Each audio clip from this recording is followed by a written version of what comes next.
மேல் சபையில் ஒரு சீட்டுக்கு தமிழ்நாட்டில் இடைத்தேர்தல். பரபரப்பான உலகக்கோப்பை போட்டியை பார்க்க பிரதமருக்கு அழைப்பு. ஈராக், பாகிஸ்தான், ஆப்கானிஸ்தான்னு சுத்துப்பட்ட நாட்டுல எல்லாம் எல்லையில தொல்லை, உள்நாட்டு குழப்பம்னு துப்பாக்கி குண்டு சத்தம். இப்படி நாட்டு நடப்புல ஏகப்பட்ட செய்தி வரிசையா வண்டி கட்டி வந்திருக்கு. கலகலப்பா கலக்கல் காமெடியோட காலங்காத்தால அத்தனையும் கண்டுகளிக்க நம்ம பேப்பர் தோசை வந்திருக்கு. சந்தோஷமா பாருங்க.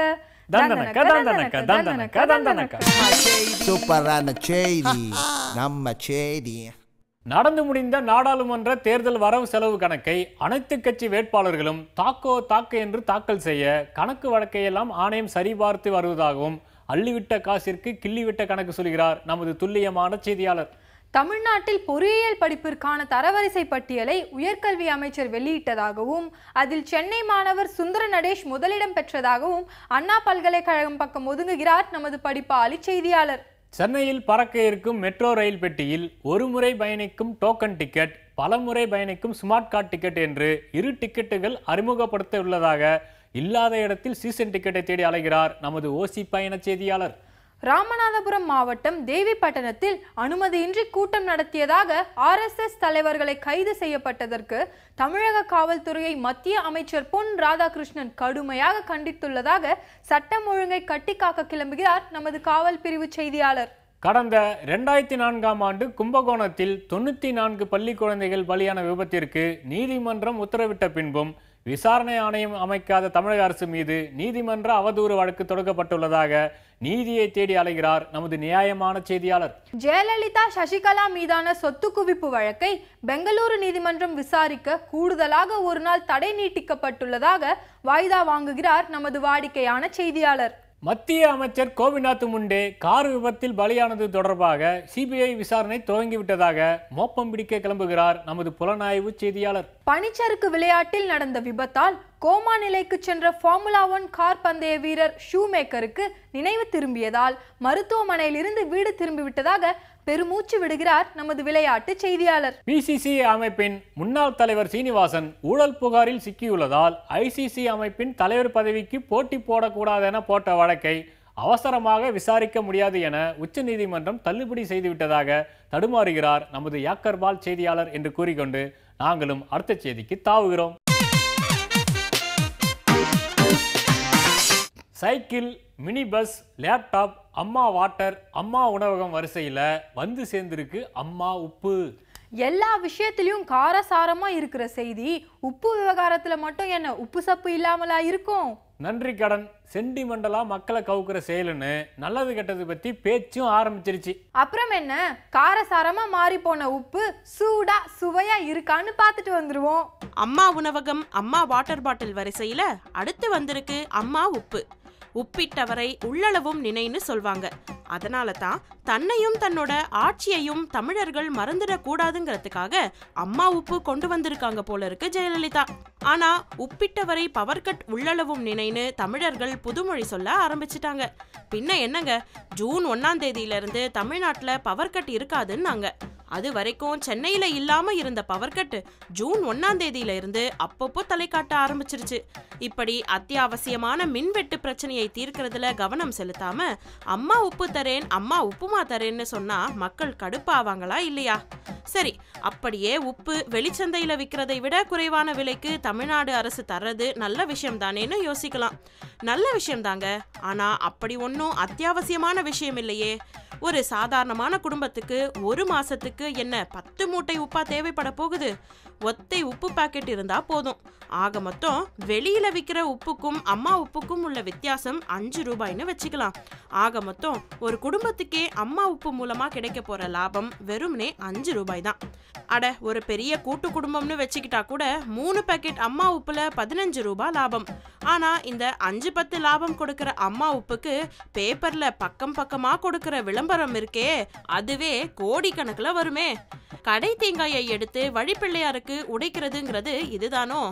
மாடு வாங்கிட்டு மூக்கனாங்கயிறு வாங்குறது நல்ல விஷயம், ஆனா மூக்கனாங்கயிறு வாங்கிட்டதுக்காக மாடு வாங்குறது நல்ல விஷயமான்னு சொல்லுங்க. அப்படிதாங்க இருக்கு இந்த அம்மா உப்பு கதையும்.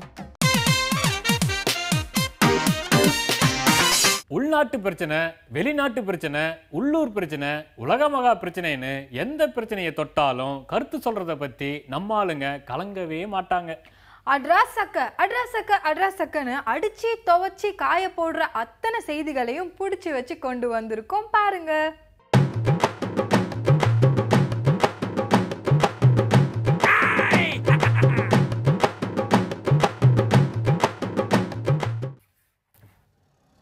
நடந்து முடிஞ்ச லோக்சபா தேர்தலில் நாடு பூரா நாங்கள் தோற்று போயிட்டோம், 400 இடங்களுக்கு மேலே போட்டிட்டு 4-5 இடங்களை தான் ஜெயிச்சிருக்கிறோம், உனி அவ்வளோதான், இவங்க வரவே முடியாது அப்படிங்கிறாங்க.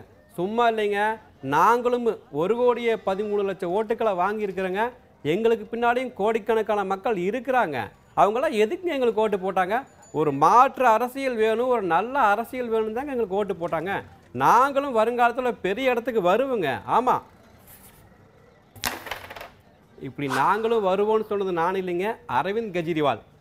பலூன் பலூன் பலூன் கிபி 3ஆம் நூற்றாண்டுல இருந்தது. அதாவது கடந்த 1500 வருஷமாவே மற்ற நாடுங்களுக்கு ஒரு கல்வியில முன்னோடியா விளங்கின நாடு தாங்க இந்தியா. ஆனா இன்னைக்கு பாருங்க, இப்ப எடுத்த இன்டர்நேஷனல் ரேங்கிங் சர்வேல கூட நம்ம பேசிக்கிற அளவு பெரிய ரேங்க் ஒன்று எடுக்கலைங்க. இது கூட பரவாயில்லைங்க. சென்னை மற்றும் மும்பையில் இருக்க ஐஐடியில் சிவில் டிபார்ட்மெண்டோட ரேங்கிங் 50. அது கூட பரவாயில்லைங்க. நம்ம சென்னை மட்டும் இல்லாம பின்னாடி ஐஐடி நிறைய இடத்துல இருக்கு இல்லைங்க, அதாங்க டெல்லி மற்றும் மும்பையில் இருக்க ஐஐடி, அதான் என்ன டிபார்ட்மெண்ட் கேட்டீங்கன்னா எலக்ட்ரிக்கல் அண்ட் எலக்ட்ரானிக்கல் டிபார்ட்மெண்டோட ரேங்கிங்கும் 50 தாங்க. அப்படி 50க்குள்ள இருந்தாலும் நம்மளால இன்டர்நேஷனல் லெவல்ல ஒரு 200வது ரேங்க்குள்ள வர முடியலன்னு நினைக்கிற அளவு கொஞ்சம் கஷ்டமா தாங்க இருக்கு. இதனால கல்வி நிறுவனங்கள் எல்லாமே இதை ஒரு சவாலா எடுத்துட்டு நம்ம கல்வி தரத்தை இன்னும் கொஞ்சம் நிறைய உயர்த்த பாடு பண்ணுங்க. பலூன் பலூன் பலூன் தகுதியை உயர்த்தணும்னு சொன்னது நான் இல்லைங்க, நம்ம குடியரசுத் தலைவர் பிரணாப் முகர்ஜி. பூவு பூவு பூவு முல்லைப்பூ மல்லிப்பூ ஜாதிப்பூ பூவாங்கலியோ பூவு. மின்சாரம் பத்தி ராமதாஸ் விடுத்த அறிக்கைக்கும் செம்மொழி பத்தி நான் விடுத்த அறிக்கைக்கும் தமிழக முதலமைச்சர் எந்தவித பதிலும் சொல்லல. அமைச்சர்கள் தான் பதில் சொன்னாங்க. இதுல இருந்தே தெரியலையா நான் சொன்னதுதான் உறுதியாகுதுன்னு. பூவு பூவு பூவு. ஆட இப்படி சொன்னது யாருன்னு கேக்குறீங்களா? வேற யாரு? திமுக தலைவர் கருணாநிதி. ஒத்துக்கிறேன்ப்பா. அதாவது ஸ்பெயின் வந்து போன வாட்டி நாங்கள் வின் பண்ணோம், கப் அப்படியே ஜெயிச்சுட்டு அலேகா மலேகா வச்சுக்கிறோம், ஒத்துக்கிறேன், நடப்பு சாம்பியன் தான். இருந்தாலுமே என்னப்பா இது இவ்வளோ பெரிய டீம் நெதர்லாந்து கிட்ட போய் தோத்துட்டீங்களே, அதுக்கெல்லாம் காரணம் இந்த கேஸ்லாஸ் தான்ப்பா அப்படின்னு சொல்லிட்டு எல்லாருமே கேஸ்லாஸ், அதாவது கேப்டனும் அவர் தான், கோல் கீப்பரும் அவர் தான், அதனால ஈஸியாக அவரே நீங்கள் விமர்சனம் பண்ணுறீங்க பார்த்தீங்களா? அது மிகப்பெரிய தப்புங்க. ஏன்னா ஒரு டீம் விளையாடுதுன்னு வச்சிங்களேன், அது தோக்குதோ ஜெயிக்குதோ எல்லாத்துக்குமே காரணம் உள்ள விளையாடுற அனைத்து டீம் மெம்பர்ஸுமே தவிர அதோட கேப்டன் தான், அதோட கோல் கீப்பர் தான், அவர் தான் எல்லாத்துக்குமே காரணம் அப்படின்னு சொல்லிட்டு பழி போத்து நல்லா இல்லைப்பா. ஒட்டுமொத்த டீமும் ஒழுங்காக விளையாடணும்னு சொல்கிறீங்களா? நான் ஒத்துன்னு போயின்னு இருப்பேன். அதை விட்டு பாவம் ஒரே ஒரு ஆளு கேப்டன் ஆகிறாப்புல, அவரே கோல் கீப்பராக இருக்காப்புல, எவ்வளோ கஷ்டம் இருக்கும், அவரை போய் நீங்கள் குறை சொல்கிறீங்களே, நியாயமாகுதா? ஐஸ் இந்த மாதிரி தப்புனா எல்லாத்துக்கும் பொருந்தும், ஒருத்தனுக்கு மட்டும் இல்லை அப்படின்னு அறிவுரை சொன்னது நான் இல்லைங்க. ஸ்பெயின் ஃபுட்பால் டீமோட கோச் இருக்கார் இல்லையா, வின்சென்ட் டெல் பாஸ்க்யூ, அவர் தாங்க. பூவு பூவு பூவு முல்லைப்பூ மல்லிப்பூ ஜாதிப்பூ பூவாங்கலியோ பூவு. என்னோட ரசிகர்கள்ல முக்காவாசி பேர் பார்த்தீங்க அப்படின்னா யங்ஸ்டர்ஸ் தான். ஆனால் அவங்களும் ஃபேஸ்புக்கு ட்விட்டர் அப்படின்னு சொல்லி இங்கே அங்கே பரவி கிடக்குறாங்க. அவங்க எல்லாரையும் ஒரே டீமாக ஃபார்ம் பண்ணணுங்க. ஏன்னா இவ்வளோ சின்ன வயசில் எனக்கு இவ்வளோ பெரிய பேரு புகழ் இது எல்லாத்தையும் தந்தது இந்த தமிழ் சமுதாயம். ஸோ அவங்களுக்கு நான் ஏதாவது திருப்பி செய்யணும் இல்லையா? அதுவும் என்ன நேசிக்கிற இந்த இளைஞர்களை வச்சு செய்கிறது தான் என்னுடைய முக்கியமான நோக்கமே. சாதாரணமாக ரசிகர் மன்றம் அப்படின்னு சொன்னாலே கொஞ்சம் வந்து தப்பாக பார்க்குறாங்க. ஆனால் என்னோட நோக்கம் அது கிடையாது. ஒரு நல்லது செய்யணும் நாட்டுக்கு அப்படின்னு தான் நான் நினைக்கிறேன். அதுக்கு வந்து என்னோட முன்னுதாரணமாக Kamal sir, Suriya sir, so அவங்களோட வழியில் அவங்கள முன்னிறுத்தி தான் நான் இதெல்லாமே செய்ய போகிறேன். பூவு பூவு பூவு. ஆட இப்படி என் வழி தனி வழி கிடையாது, அவங்க வழி தான் அப்படின்னு சொன்னது யாருன்னு கேட்குறீங்களா? வேற யாரு? இசையமைப்பாளர் ஜிவி பிரகாஷ். அந்த பக்கம் ஊடுருவல், இந்த பக்கம் ஊடுருவல், ஆயுத கடத்தல், அத்துமீறல்னு இந்தியா பக்கம் கூப்பாடு சத்தம் கேட்டப்பெல்லாம் சும்மா கிடந்த பாகிஸ்தான் அவங்க நாட்டு ஏர்போர்ட்ல தீவிரவாதிகள் இறங்கி அடிச்ச உடனே குத்துதே கொடையுதேன்னு தீவிரவாதி அழிப்பு போர்ல இறங்கி இருக்காங்களாம். துப்பாக்கி, குண்டு, தாக்குதல், போருன்னு பாகிஸ்தான் ஆப்கானிஸ்தான் எல்லை கொதிச்சு போய் கிடக்க இந்திய எல்லையில இனிமேலாச்சும் தொல்லை கொடுக்காம இருங்கன்னு பாதுகாப்பு அமைச்சர் சொல்லிட்டாராம். அதாங்க இன்றைய கருத்து சித்திரம். கார்ட்டூன்.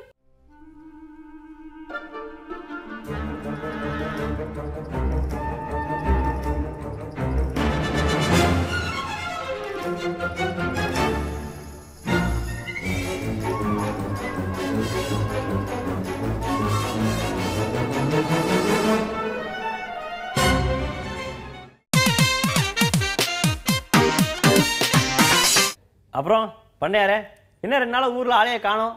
என்னப்பா அது பண்ணையா இருக்குன்னு எத்தனை வேலை இருக்கு. சும்மா அப்படியே இங்கேயே கொண்டிருக்க முடியுமா? இப்ப கூட பாரு, மதுரையில நம்ம ஜல்லிக்கட்டுக்கு தடை போட்டாங்கன்னு ஒரு பெரிய போராட்டம் பண்ணாங்கப்பா. அப்புறம் அதுக்கு நான் போய் போராட்டம் பண்ணிட்டு வந்திருக்கிறேன். அப்போ ஜல்லிக்கட்டு உங்களுக்கு அவ்வளவு இதா? என்ன இப்படி கேட்டு போட்ட? நான் சின்ன வயசுல இருந்தே ஜல்லிக்கட்டு நமக்கு உயிருப்பா. அடே அப்பா, கடந்த 30 வருஷமா ஜல்லிக்கட்டு நான் முதலாளா போயிடுவேன் நானு. ஏங்க சும்மா இருங்க, நானும் 5 வருஷமா போயிட்டு தான் இருக்கேன். ஒரு தடவை கூட உங்களை பார்க்கவே இல்லையே. நல்லா உத்து பார்க்கணுமாப்பா உள்ள. ஏங்க கூட்டத்தில் இருக்க அத்தனை முகமே எனக்கு பரிச்சயம். ஆனா நீங்க அந்த கூட்டத்துல இல்லவே இல்ல. நீ எங்க பார்த்த? நீங்க ஏங்க அந்த வீரர்லாம் அந்த காலை அடக்குவாங்கல்ல, ஆமா, டவுசர் சட்டையும் போட்டு கம்பீரமா, அந்த கூட்டத்துல தான். ஏப்பா நான் அங்க எப்படி இருப்பேன் நானு? அந்த வேடிக்கை பாக்குறாங்கல்ல, அதுல அந்த 3வது லைன்ல 5வது ஆளா எப்பவுமே நான் தான் கோருவேன். ஏனுங்க முதல் வெறும் வேடிக்கை பார்க்கறதான் போறீங்களா நீங்க? ஆமா, இவர் மட்டும் போய் 5 காலை அடக்கிட்டு வந்துருவாரு. என்னப்பா இப்படி கேட்டு போட்ட? நானும் ஒரு காலத்துல மாடை அடக்கணும் தானப்பா. ஓ, இப்ப காலை அடக்கிருக்கீங்க. பின்ன இப்படி கேட்டு போட்ட? அது பாடியே அடக்குவேன் நானு. பாடி? ஆமாங்க, இதெல்லாம் படத்துல வந்தது வேற யார்ட்டே சொல்லுங்க. அப்பா படத்துல வராதுக்கு முன்னையே நானு பாடி அடக்கி இருக்கேனப்பா. ஓ, உங்களை பார்த்து படமே எடுத்திருக்காங்க. ஆமா, இப்படித்தான் பாரு. ஒரு சமயத்துல பாடி அடக்கி போகும்போது மாடை நம்மள தூக்கி வீசி போடுச்சு. நீங்க பாடிட்டு இருக்கும் போதே மாடு தூக்கி வீசி? ஆமா.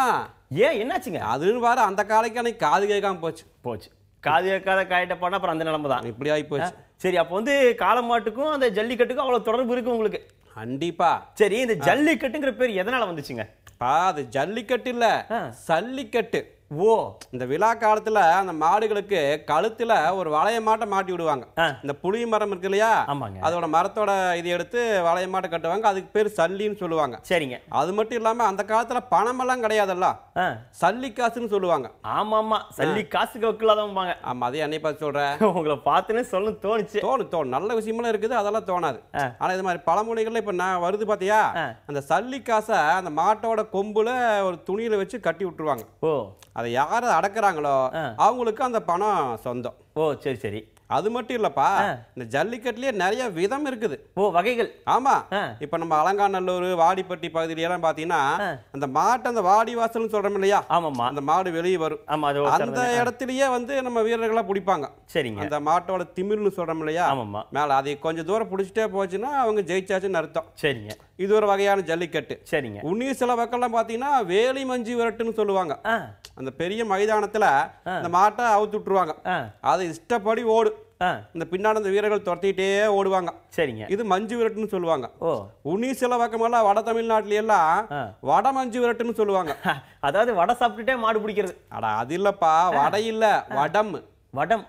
வடம் அப்படின்னா கயிறுன்னு அர்த்தம். சரி சரிங்க. ஒரு 2 பேரு அந்த மாட்டை கயித்துல இழுத்து பிடிச்சுக்குவாங்க, ஒரு 20 அடி கயித்துல. அது முன்னாடி 2-3 வீரர்களா சேர்ந்து அந்த மாட்டோட கொம்பு பிடிச்சு அடக்குவாங்க.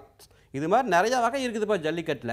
ஓஹோ, அது மட்டும் இல்லாம இந்த காளமாட்டு இருக்கு இல்லைங்களா, ஆமா, இந்த ஜல்லிக்கட்டுக்குன்னு வளர்க்குற காளைய இந்த ஏறு உழவு ஓட்டுறதுக்கு, இந்த விவசாயத்துக்கு மத்த வண்டிகளுக்கு பயன்படுத்துவாங்க. அதுக்கெல்லாம் பயன்படுத்த மாட்டாங்கப்பா. இது எதுக்குமே பயன்படுத்த மாட்டாங்க, அந்த ஜல்லிக்கட்டுக்கு மட்டும்தான் அது. மற்ற நேரங்கள்ல வீட்டுல வச்சு ரொம்ப பாதுகாப்பா வளர்த்துவாங்க. ஆனா இவ்வளவு நல்ல விஷயத்த ஏன் தடை பண்றாங்கன்னு தான் தெரிய மாட்டேங்குது. அதாவதுங்க, அந்த மாடு இருக்குல்ல ஜல்லிக்கட்டு காளை, ஆமா, அதை வந்து ரொம்ப கொடுமைப்படுத்துறாங்க அப்படின்னு சொல்லிதான் இதுக்கு முக்கியமா தடை கேட்கறாங்க. ஆமாப்பா சொன்னாங்க. ஆனா பாத்தீங்கன்னா உயர் நீதிமன்றம் அதுக்கு நிறைய கட்டளைகள்லாம் பிறப்பிச்சுதே. ஒரு 77 கட்டளை பிறப்பிச்சிருக்கிறாங்க. சில முக்கியமானது பாத்தீங்கன்னா அந்த மாடுபிடி வீரர்களும் மாட்டையும் முதல்லயே பதிவு பண்ணியிருக்கணும் அப்படின்னாங்க. அப்புறம் முக்கியமா அந்த மாடுபிடி வீரர்கள் மது அருந்திருக்க கூடாது. அதே மாதிரி மாட்டுக்கும் எந்த விதமான துன்புறுத்தலும் இருக்கக்கூடாதுனாங்க. அதே மாதிரி மாட்டை அடிக்கிறதோ அந்த வாழை பிடிச்சி திரிகிறதோ இருக்கக்கூடாது. அப்புறம் பெரிய மைதானமா இருக்கணும், குறுகலான இடத்துல வச்சு நடத்தக்கூடாது அப்படின்னாங்க. இந்த விதிமுறைகள்லாம் படித்தானே இப்ப நடத்திட்டு இருக்கிறோம். அப்பம் ஏன் தடை பண்றாங்கன்னு தான் புரியல. இல்ல இது அந்த தடை கேட்கறவங்க யாரும் பாத்தீங்கன்னா விலங்குகள் நல்ல ஆர்வலர்கள், அது மட்டும் இல்லாம ஜீவ காருண்ய அமைப்புன்னு சொல்ற அமைப்பு, இந்த மாதிரி இருக்கவங்க தடை கேட்கறாங்க. அதுக்கு முக்கியமான காரணம் என்ன அப்படின்னா, அன்னைக்கெல்லாம் வெற்றியும் தோல்வியும் ரொம்ப சமமா எடுத்துக்குவாங்க. ஆனா இன்னைக்கு அப்படி இல்ல. டே என்ன ஆனாலும் சரி நம்ம காலையை யாரும் அடைக்கிற கூடாதா அப்படின்னு வருது. போகுது. ஏன்னா அந்த காளை யாரும் அடக்கலன்னு வைங்களேன், அந்த காளை வளர்க்குறவங்களுக்கு ஊருக்குள்ள பயங்கர மரியாதை, சரிங்களா, பெருமை. அந்த காளை யாரும் அடக்கிட்டாங்கன்னா என்னப்பா இதுவன் காலை நடக்கும் அப்படி அடக்கி போட்டாங்களே, இந்த காளை வளர்த்தின விதமே சரியில்லைன்னு சொல்லிடுவாங்க. இதுக்கு பயந்து என்ன பண்றாங்கன்னா அந்த காளையை வந்து துன்புறுத்தி அதை வெறியேற்றி அதுக்கு மது கொடுத்து அதை வாழை பிடிச்சு கடிச்சு இந்த மாதிரி நிறைய விஷயங்கள் பண்றதா சொல்றாங்க. அது மட்டும் வீரர்களும் இத்தனை வருஷமா அவன் காலை யாருமே அடக்கல, இந்த வருஷம் எப்படியா நம்ம அடக்கி போடணும் அப்படின்னு சொல்லி அவங்களும் அடக்கிறதுக்காக பாத்தீங்கன்னா மது அருந்திட்டு வர்றாங்க, சரிங்களா. இது வந்து முக்கியமான விஷயம். இதுக்கு அடுத்து அதுல ஏற்படுற இழப்புகள். இப்ப அந்த வடிவாசல் சொன்னீங்க இல்லையா? வாடிவாசல். வாடிவாசல். அந்த வாடிவாசல்ல இருந்து காளை வெளியே வரும்போது அதுக்கு திடீர்னு நிறைய பேர் பார்க்கும்போது என்ன பண்ணும் தெரியாது. அப்போ அங்க போறது இங்க போறது முட்டுறதும் போறது மூலமா இழப்புகள். அப்புறம் அந்த வீரர்களுக்கு பாத்தீங்கன்னா கழுத்துல அடிபடுறது, தண்டுவடத்துல அடிபடுறது, வயிறு பாத்தீங்கன்னா அந்த குடல் கிழிஞ்சு அடிவயிறுல இருந்து கிழிஞ்சு குடல் எல்லாம் விழுகிறது, பிறப்புறுப்புல அடிபடுறது, ஆண்மை இழக்கிறாங்க, உயிர் கூட போகுது. இதனால அவங்களுக்கு எவ்வளவு இழப்பு, அவங்க குடும்பத்துக்கு எவ்வளவு இழப்பு, சரியா. எவ்வளவோ விளையாட்டு இருக்கும்போது ஒரு வாயிலா ஜீவனை வாட்டி வதைச்சு எதுக்கு இந்த ஒரு விளையாட்டை நடத்தணும் அப்படின்னு சொல்லிதான் அவங்க வந்து இதை எதிர்க்கிறவங்க சொல்றாங்க. அதுவும் இல்லாம ஒரு எந்த ஒரு விஷயமா இருந்தாலுமே காரணம் இல்லாம காரியம் இல்லம்பாங்க. கண்டிப்பா. இப்போ இந்த மாட்டை வளர்த்தோன்னா ஒரு காரணம் வேணுமில்ல. கண்டிப்பா. அதுவும் பாத்தீங்கன்னா அந்த மாடுகள் ரொம்ப அபூர்வ வகையான மாடுங்க. புலிக்குளம் காளைன்னு ஒரு காளை இருக்கு. இதெல்லாம் நீங்க ஜல்லிக்கட்டு நடத்தாம தான் பார்த்துருக்க முடியாதுங்க. கண்டிப்பா. கண்ணபுரம் காளை, காங்கேயம் காளை, தெற்கத்தி காளை, வடக்கத்தி காளைன்னு ரொம்ப அபூர்வமான காளைகள். இதெல்லாம் வந்து நீங்க ஜல்லிக்கட்டு இல்லைன்னு வச்சுங்களேன், இது அடிமாட்டு வேலைக்கு போயிருங்க, உயிரை இழக்கிற மாதிரி ஆயிரு. அது மட்டும் இல்லைங்க, காளைகள்லாம் பாத்தீங்கன்னா மத்த இந்த மாடு இழுக்கிற காளைகள்லாம் கூட இருக்குது, அதெல்லாம் கூட உன்னையும் கூட அதிகமா துன்புறுத்துறாங்கல்ல. அதை அளவுக்கு அதிகமான பாரத்தை சுமத்திட்டு போற மாடுகள்லாம் கூட ரோட்ல நம்ம பாக்குறோம். ஆனா இந்த மாடுகளுக்கு அந்த மாதிரியும் கூட ஒரு இது கிடையாதுங்க. வருஷத்துக்கு ஒரே ஒரு முறை அந்த வாடி வாசல் விட்டு வெளியே வந்தா 1 நிமிஷம், அதிகபட்சமா 3 நிமிஷம் தான் அந்த மாடு அங்க இருக்கு, அதுக்கப்புறம் ஓடிடு. அதனாலதான் நான் என்ன சொல்றேன்னா உன்னையும் கூட அதிகமான விதிமுறைகளை கொடுங்க, நல்ல விதமா அதை எப்படி விளையாடணும் உன்னையும் வந்து பாருங்க. இதை எப்படியாவது காப்பாத்தி இந்த மாடுகளை காப்பாற்றணும்லங்க. கண்டிப்பா. ஏன்னா நீங்க சொல்ற மாதிரி இந்த அடக்கிறது ஒரு கொடுமைன்னு சொல்லி தடை விதிச்சா அதையெல்லாம் அடிமாட்டுக்கு கொண்டு போறாங்க. ஆமா. அப்ப ஒரு உயிர் போகுது. கண்டிப்பா. அது எவ்வளவு பெரிய ஒரு விஷயம் இல்ல, இவ்வளவு கஷ்டப்பட்டு அந்த மாடுகளை வளர்த்து அந்த இனமும் அழிஞ்சு அதெல்லாம் நடக்க வாய்ப்பு இருக்கு. இன்னாண்ட வர சந்ததிக்கு இது மாதிரி ஒரு வீர விளையாட்டு இருந்ததாவே அடையாளம் இல்லாம போயிருங்க. 1000 ஆண்டுகளா நம்ம தமிழருடைய பண்பாடோட கலந்த விஷயம். நான் உன்னையும் விதிமுறைகள் அதிகமா போடுங்க, அது நல்லபடியாக கடைபிடிக்கலாம்னு வந்து பாருங்க, நல்லபடியாக ஒரு நல்ல விளையாட்டை வளர்த்துங்க, அவ்வளோதான் சொல்ல முடியும். அந்த கட்சி இந்த கட்சி, அந்த நாடு இந்த நாடு சொந்த நாடுன்னு விருப்பு வெறுப்பு எதுவும் இல்லாம அந்த பக்கம் இந்த பக்கம் எந்த பக்கமும் சாயாம நட்ட நடுவுல நடு ரோட்ல நின்னுக்கிட்டு நடுநிலையோட ஊர் உலகத்துல நடக்கிற அத்தனை நிகழ்ச்சியும் நேரடியா பார்த்து ஆற அமர ஆசை தீர பார்த்து ரசிக்கணும்னா நாளைக்கும் உங்க வீட்டு டிவியில நாங்க எட்டி பாக்குறோம் நாட்டு நடப்ப நையாண்டியோட சொல்ல நாளைக்கும் வரும் பேப்பர் தோசை. அது வரைக்கும் புது யுகத்துல காத்துருங்க. சூப்பரான செய்தி நம்ம செய்தி.